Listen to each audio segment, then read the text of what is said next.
Thank you, Jashar. So now we're going to bring in former air traffic controller Ron Lenz. Good morning. Thanks for being with us on short notice.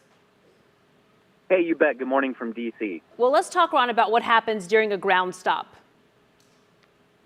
Well, I can tell you the chaos that's taking place on the phone lines to the airlines and within the terminal is very important, but there's a ground stop for a reason.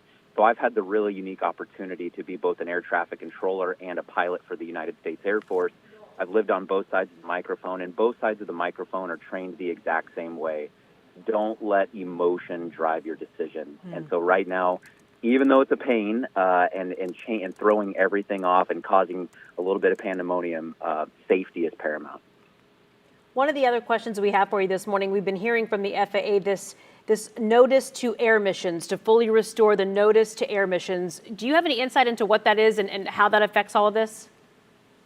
I do. So when a pilot shows up to fly for their mission, their sortie, their Southwest Airlines flight, there's four things that they check. They check the airplane, they check the flight plan, they check the weather, and then they check the NOTAMs. And the NOTAMs are kind of the forward-leaning advisory to them that tells them all the things that might change along the path of their flight. And that could be everything from runway and taxiway closures, broken lighting, changes to their approach process, frequency changes, airspace restrictions, especially here in D.C. as we have presidential aircraft flying. And so these are things that without that advance notice, the pilot could be putting passengers into an unsafe situation. And Ron, before we go here, any timetable as to when, I guess, things will pick back up again?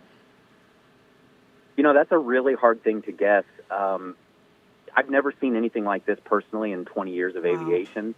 Everything is an automated system, which is fantastic. But when that goes down from whatever caused it, it's really an unknown. But it is an absolutely critical piece. And my guess is the FAA will not resume flights until they're comfortable and safe.